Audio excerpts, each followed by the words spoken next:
Kia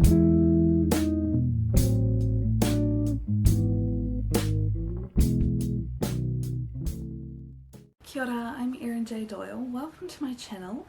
Today is day 6 of NaNoWriMO and I am about to head off for a walk. I meet up with a friend once a week and we go up the mountain together because we are training for an event which was actually scheduled to take place this month, but because of COVID it's been delayed until January.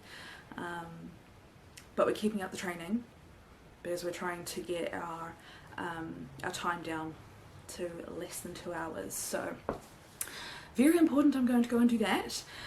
Then I have some less exciting stuff to do. I got an email yesterday to say that the brown sugar I had bought has been recalled due to lead contamination.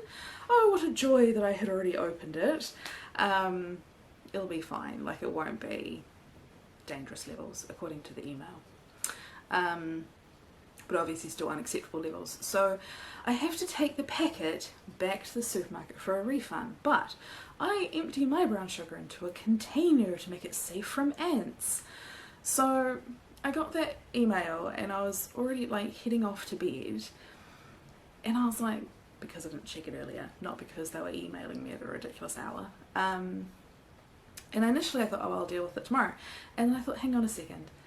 By tomorrow I might forget about it, and in my zombie state when I first wake up, I may use brown sugar on my breakfast without thinking and have, you know, eat a second round of the lead contaminated poison.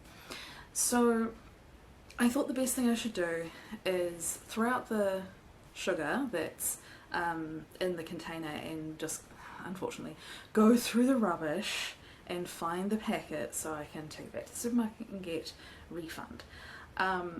For some reason it felt important that I do that, even though, I mean, sugar's not that expensive. I don't desperately need the refund, I could just buy new sugar. But for some reason at like midnight it was important that I get the refund, and so I was sifting through the garbage at midnight trying to find the packet the sugar came in, and I'm elbow deep in garbage desperately trying to find it, can't find it, and then I remember that only half of the sugar had fitted into the container because I had happened to buy a larger bag than normal, and the other half of the sugar was still in the packet. So I washed the garbage germs off myself, and now after my walk I'll have to take my half bag of poison sugar back to the supermarket to get a refund. And at this point I'm committed to that because I sifted through the garbage at midnight. So I'm going to go do that stuff, possibly do a load of washing, and then we'll start with the writing. I was kind of hoping to treat today like a 10k day, but you know, life. Just got back from the supermarket, which was another, I don't know, maybe 6 kilometers on top of the almost 10 that I had already done. So I'm just why am I keeping the head on? So hot and so tired and thirsty, and increasingly aware that I forgot to have breakfast, so I'm going to take care of all of these needs. And then, I don't know, I think I won't get straight to writing. I think I'll take care of the physical needs, and then I might catch up with some videos, you know, watching YouTubers' videos, not making new ones. Yeah.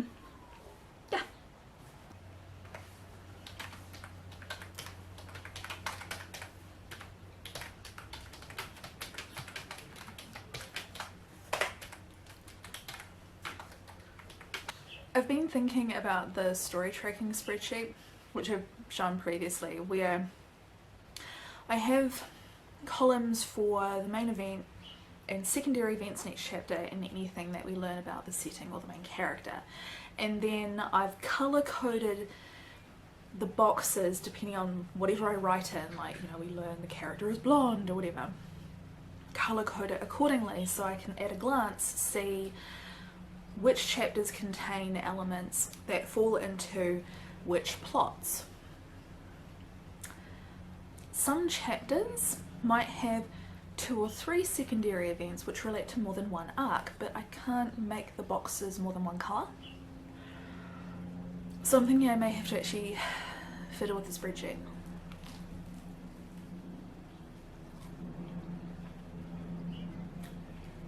This would be an act of procrastination though. Tricky. It's now 3:30. I've managed to finally get past the thing, or rather the section of this chapter that I was stuck on yesterday. Hopefully slightly easier. Oh no. I was about to say, you know, better sailing from here on for this chapter. But no, there's going to be a crying bit. There's going to be a really crying bit in a minute. But hopefully the neighbours' chaos will keep me more annoyed than sorrowful and I won't cry too much. Silver linings, I guess. At any rate, my camera is getting a little bit low, so I'm going to pop it on the charger before it dies.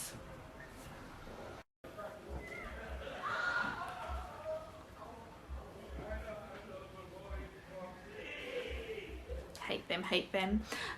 It's hot. Earlier this week it was freezing, now it's hot. Like, all the windows are open and I'm thinking I need a fan. So I have progressed onto the next paragraph. The progress is slow because I've kind of stalled on how to show what I need to show as opposed to just blatantly tell. Is a bit of an issue with this one. At certain points in the story I provide information of how far the character has gone by giving actual distances, and sometimes I tell you place names.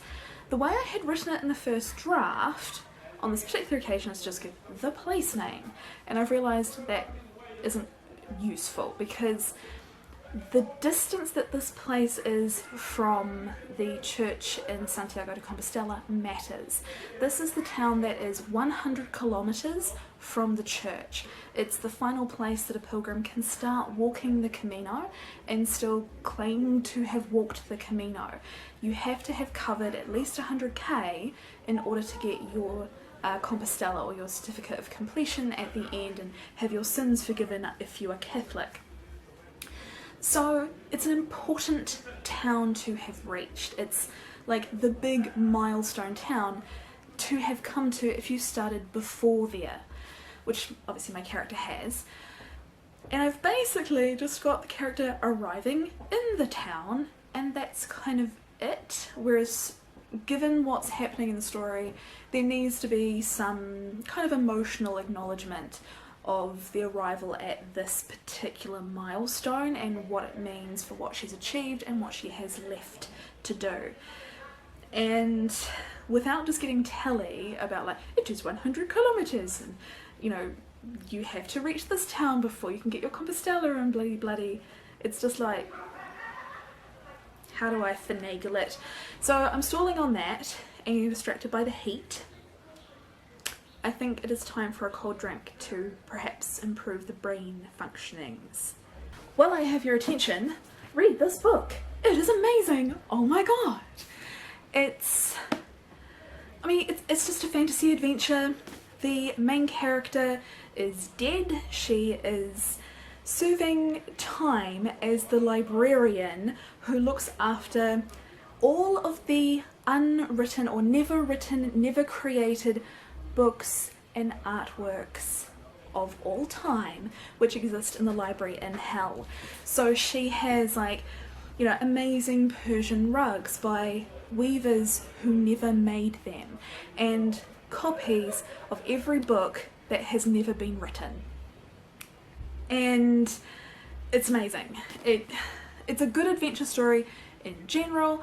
If you are a writer, this book will mean a bit more, because In order to become the librarian of the unwritten books in hell, you have to be an unauthor, which means that all of your never written books are in that library.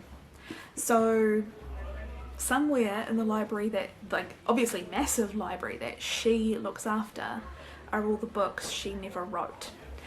And in the library of the unwritten, main characters, well, not, I should rephrase that, books can manifest in a physical form that takes like the shape of a character. So the book starts with her cornering a book, but it's like a person who's complaining about the book that she is trapped in, and the librarian has to get her to go back in her book. And then they find out that a book has not only escaped the library, it has made its way down to Earth, and its author is still alive. And the book has tracked down his author, and he has manifested as, like, you know, the hero of the book, and they kind of talk about his like unnaturally perfect jawline, and he's this, you know, amazingly attractive man, and he has just tracked down his female author, and he is trying to inspire her to write him. And that's how the story starts, and you think that that's like the story is going to be about that book and his interaction with his author and stuff. No, that's just the setup for where the story kind of introduces the last of the characters. That's not even really what it's about. Really, really good. Oh my god, read it. As someone who has all of these stories, which I haven't written, the concept of the book hit really close to the bone, and it kind of, I don't know, made my blood fizzy. So amazing. Aside from spontaneous book reviews, cold drink obtained,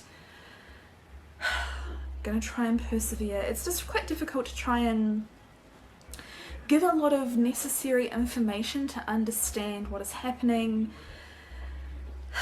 without just blatantly telling. I guess that's always the struggle. I am aware that most of the struggle could be fixed if I just had a map in the front of the book. But I also feel like you should be able to understand a text without referring to additional images or figures. It's the same as if you read a scientific article. You should be able to understand the results section without seeing any of the graphs. Similarly, you should be able to understand the graphs without reading the text that goes with it. Sure, together they make a greater thing, but they should make sense independently. So even if I was to have a map with the distances and the important locations on it in the book, I would still want you to be able to understand what's happening without referring to it. Yesterday I had too much description, today not enough.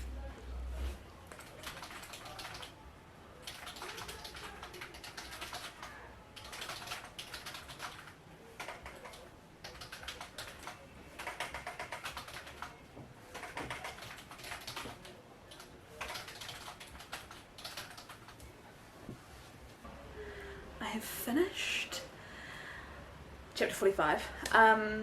So I got it to 2,176 words. I don't know what it was when I started, but I'm going to say that's what I've edited, which means that at the end of day 6 I have edited 3 chapters. Edited as in big developmental edits, so I still want to go over these again, but they're kind of good enough for now. So I think if I assume that the next few chapters until the end of the book, which is 1, 2, 3, 4, 5, 6 chapters to go, if I assume those will each take me 2 days each, that still means that I will definitely get to the very end with the developmental editing, and I should have time left within November to go back and finish the other nitty-gritty things that I need to do. Quietly optimistic. It is 8 o'clock. I might do a little bit more before I finish the vlog, just because while my camera was charging, I had a chance to like edit the stuff that I'd already filmed, so hopefully this won't come back to bite me and I won't be awake until like 1 in the morning finishing editing or something ridiculous.